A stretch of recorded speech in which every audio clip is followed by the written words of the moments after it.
Okay, let's unpack this. Welcome to the deep dive.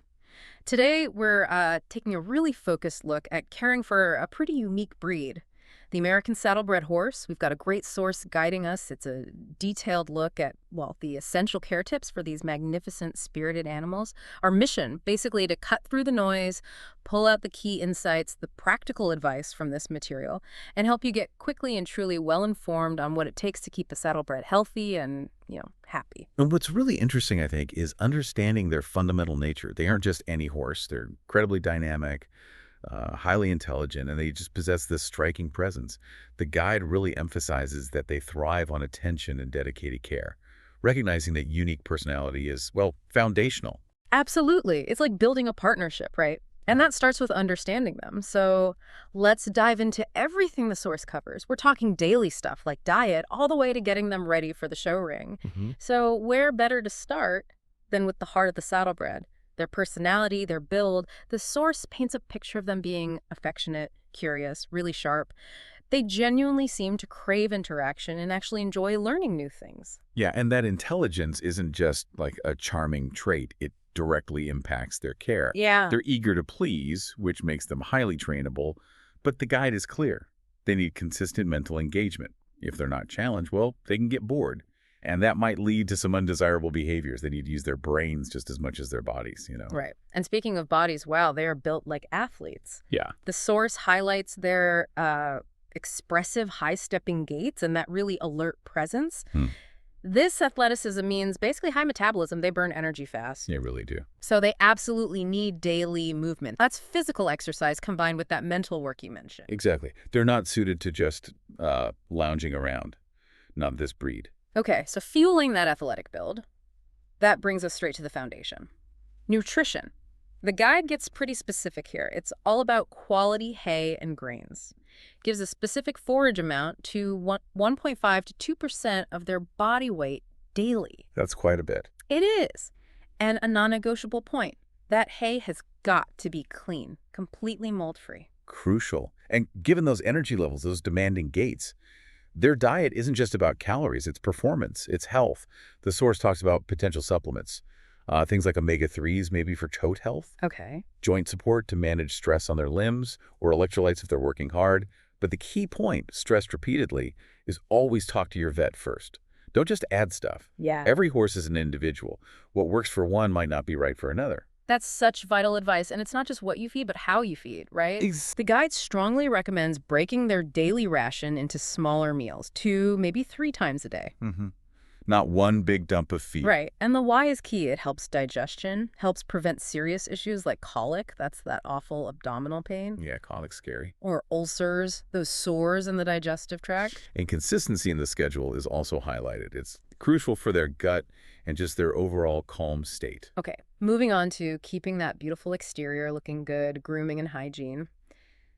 Daily brushing sounds essential, not just for dirt, but distributing natural oils, keeping the coat healthy and shiny. The guide mentions using a curry comb first, then a softer brush. Yeah, loosen the dirt, stimulate the skin, then smooth it out. Standard practice, but important. And those long manes and tails, their signature features. The guide advises being gentle. Very gentle. Use your fingers, maybe a detangling spray. Avoid too much brushing that could break the hair. Right, it's about maintenance. Keeping it healthy, not just yanking through tangles. Makes sense. And bathing. What's the advice there? The guide's pretty clear.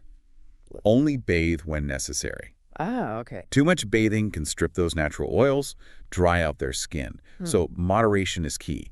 And when you do wash them, use horse-specific shampoos, obviously, and rinse really, really thoroughly. Soap residue is bad news. Gotcha. Now the hooves, critical for any horse, but maybe especially for an athletic breed like this. Absolutely fundamental. Daily picking is non-negotiable then. Checking for trap stones, looking for cracks, signs of thrush. Thrush is that common bacterial thing in the hoof, yeah. Nasty stuff if it takes hold. So daily checks mean early detection. Exactly. Makes a world of difference. And speaking of hooves, the farrier. Right, the hoof specialist. The guide really emphasizes this. Regular visits, typically every 6 to 8 weeks. Fundamental. This isn't just routine trimming. For a saddlebred, it's about maintaining the proper hoof shape and balance. that supports their unique gaits and prevents strain. Mm. It's really a cornerstone of their preventative health care. Okay, so we've covered fueling and cleaning. How do we keep that sharp mind and powerful body, engaged? Activity and training. Right. The guide suggests even a light daily workout is beneficial, keeps them fit, mentally stimulated, mentions options like lunging, maybe some trail rides or arena work. And mental stimulation is highlighted as equally vital. Goes back to that intelligence we talked about. Okay. The guide suggests incorporating things like obstacle courses, groundwork exercises that make them think, Mm-hmm. or simply exposing them to new environments Mm-hmm. keeps things interesting. So variety is good. Definitely. Even puzzle feeders or just varying their routine can help combat boredom, Mm. which, as we said, can lead to problems. And what about those impressive gaits they perform? The slow gait, the rack. Ah, yes. Training those takes time. And patience. Lots of patience. I bet. The guide recommends short, focused sessions. Lots of praise, frequent breaks. Key to prevent frustration and build their confidence as you refine those movements. Good advice. Okay, let's pivot to the health cornerstone, veterinary care. Yeah, it's super important. The guide strongly recommends routine health checks. This means keeping an eye on their weight, their coat condition, any changes in behavior. Just knowing your horse. So being observant. Very observant. Mm-hmm. They suggest monthly body scoring, basically checking their condition, and critically, an annual comprehensive checkup with a vet. And sticking to a strict schedule for preventative stuff. Vaccines, deworming. Non-negotiable. The guide lists the core vaccines: West Nile, rabies, tetanus, and EWI. EWI, Eastern and Western Equine Encephalomyelitis. That's the one. Nasty diseases. Hmm. And deworming schedules are important too, maybe every 8 to 12 weeks. But that really needs to be guided by your vet. Depends on your area, the horse's risk exposure, all that. Right, vet consultation again. Always. The guide also points out some health issues saddlebreds might be, well, maybe more prone to, given their build and use. Things like lordosis, that's sometimes called swayback, Okay. laminitis, which is a really painful hoof condition, or specific joint stress related to their gaits. So things to watch for. Exactly. And the insight here is that proactive care, those regular exams, prompt vet attention if something seems off, can make a huge difference, managing or preventing these things. Makes total sense. Now, what about their living space, their overall well-being? Good question. The guide states they can adapt pretty well. Stall or pasture setup, either can work, provided, of course, it's clean, safe, comfortable. And they like turnout time, socializing. Oh, definitely. They benefit from turnout, getting to move around, interact with other horses. They aren't meant to be isolated, stuck in a box all day. Climate considerations, are they sensitive? They can be. Oh. The guide suggests providing shade in hot weather, naturally, Mm-hmm. and protection like windbreaks or maybe blankets in cold conditions. They don't handle extreme or sudden temperature swings that well without some support. Okay, and keeping their environment clean is paramount, I assume. Absolutely. Stalls need daily cleaning, mucking out. And bedding. The guide recommends using absorbent, dust-free bedding. Helps prevent respiratory issues and those hoof infections like thrush we mentioned. All right, it all ties together. It really does. And beyond the physical environment, the guide stresses the importance of building trust, that emotional bond. Yeah, how so? Well, it's not just about riding. Spending quality time doing things like hand walking or focused grooming sessions where you're really connecting, or groundwork. It all helps build a deeper, more trusting relationship. It's about that connection. I like that. And paying attention to their emotional state is part of that connection, right? Watching for stress. Definitely. Yeah. The guide advises watching for signs. Things like pacing, biting, maybe excessive vocalization, signs they're not coping well. So what do you do? Creating a calm, predictable environment helps immensely. Routine is good for them. For some horses, the guide mentions maybe exploring calming supplements or therapeutic techniques if needed. But again, always in consultation with a professional, a vet or a qualified behaviorist. Got it. Okay, almost there. Let's touch on tack, equipment, and show considerations for those who compete. Right. For those who show, or even just ride seriously, choosing the right saddle and bridle is crucial. Saddlebreds can have distinct conformations, different body shapes. Right. Proper fit is absolutely essential. Prevents rubbing, sores. The guide specifically mentions looking for saddles designed for gaited horses sometimes. Makes sense. And once you have the right gear, keeping it clean. Key. Clean your tack regularly, not just for looks or extending its life, but more importantly, to prevent irritation on the horse's skin. Good point. And check for wear and tear often. You don't want a strap breaking at the wrong moment. Definitely not. Any other specific gear mentioned? Yeah, a specific point for training gaited horses is using protective gear sometimes, like boots or wraps, Why's that? to provide support for their tendons and ligaments. Helps prevent injury during those powerful, expressive movements of their special gaits. Extra protection. Okay. And prepping for shows, the guide mentions that. It does. Preparing for competition should be a gradual process. Careful conditioning builds fitness over time.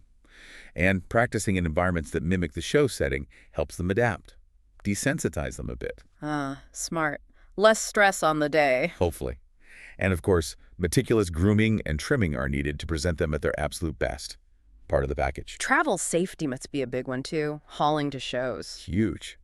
The guide advises making sure trailers are well ventilated, properly padded, safety first. Providing hay for longer trips is a good idea, keeps their gut moving. And importantly, stopping every few hours. Check on them, offer water, let them rest briefly. It makes a difference in how they arrive. Less stressed probably performs better. Exactly. And managing their stress at the shows is paramount. How do you do that? Familiarize them with the bustling atmosphere beforehand if you can. Even just walking them around the grounds. Use calm, confident handling, always. They pick up on your energy. And stick to their established routine as much as possible while you're there. Feeding times, grooming times. Predictability offers them security in a potentially overwhelming place. That makes a lot of sense. So, wrapping up this deep dive, the key takeaway, really, from our source material seems to be that caring for an American saddlebred is, well, it's a hugely rewarding experience. It really is. They seem like true partners who give their all when they're understood and treated with thoughtful, dedicated care. Exactly. As the guide makes clear throughout, every single aspect of care, from the precision of their nutrition and health stuff to their mental stimulation, the training approach, their environment, it all profoundly shapes their physical health, their ability to perform, and ultimately, their happiness. It's a practice that really blends practical knowledge with a deep emotional connection. It absolutely does. It really comes through. So, considering all these layers of care we've explored today, from their specific physical needs and preventative health to their emotional well being, that intelligence, the unique training, which single aspect do you, listening, think forms the most crucial foundation for building a truly successful, enduring partnership with an American saddlebred? And, well, why might that be the case? Something to consider long after our conversation ends today.